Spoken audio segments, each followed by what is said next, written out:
Alright, let's graph the function y equals -2 sine 4x plus 2 pi.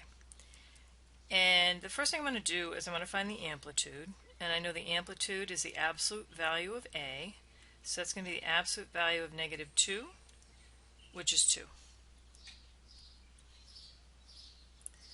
And I also happen to know that this is reflected. I'm going to have a reflection over the x-axis because of the negative.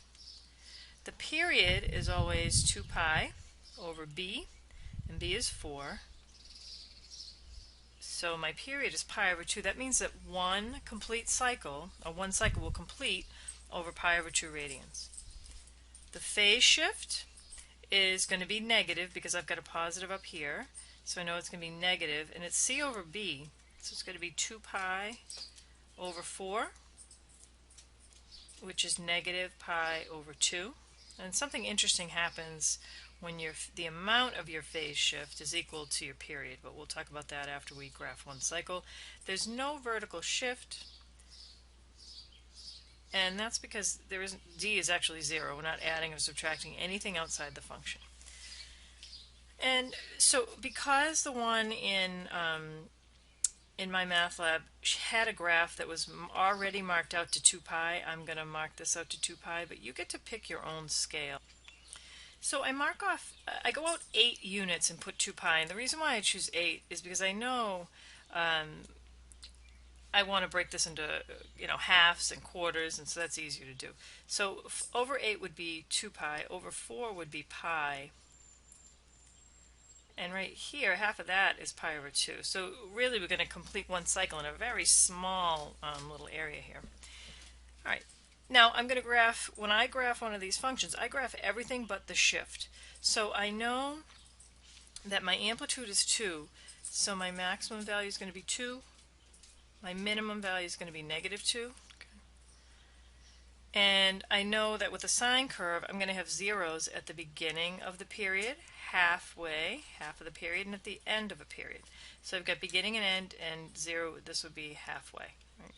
So at pi over 4, and I'm not going to mark that in, you can tell that that's pi over 4 because that's half of pi over 2. Now I know that for a regular sine function that my max would be a quarter of the way, but since I have reflected this, it's now going to be, the min is going to be a quarter of the way, and my max is going to be 3/4 of the way.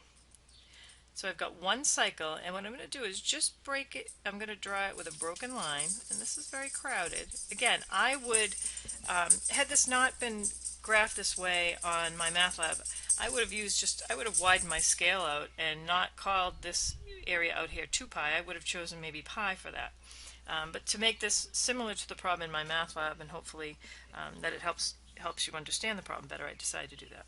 So I've got one cycle, and that's not my final graph. I have to shift this negative pi over 2, or I have to shift this to the left pi over 2.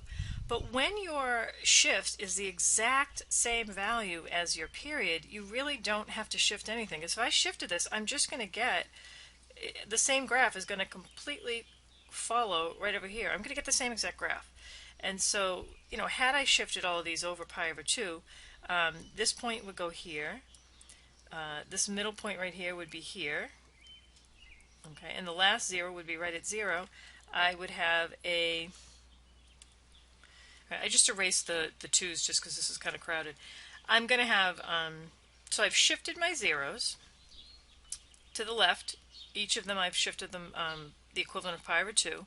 I have a min a quarter of the way, and a max 3/4 and it's at 2. And this is going to be my final graph. I'm going to fill this in solid, but you can see that the next cycle, that graph is right on top of the original.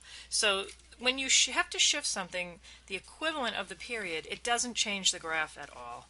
And in MyMathLab, it wanted you to complete the graph by filling it all the way to 2 pi, I believe.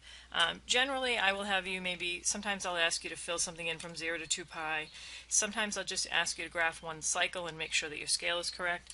But we're just going to continue on. We're going to, from pi over 2 to pi, we'll have another cycle. we'll have our max, our min a quarter of the way, and our max 3/4 of the way because we have reflected it. And then we'll literally just keep doing that.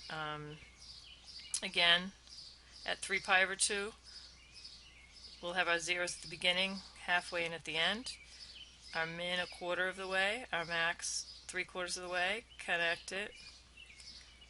We'll do that again from 3 pi over 2 to 2 pi. All the zeros at the beginning, halfway, and at the end. A min a quarter of the way, a max 3/4 of the way.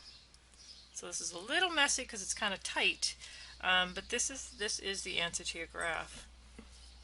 I hope this helps. And again, on the exam, I tend to, not to say that you're not going to have to answer questions about a graph that's this complicated, but I tend to make those that you have to graph by hand, fairly reasonable to graph and to fit onto a nice coordinate axis.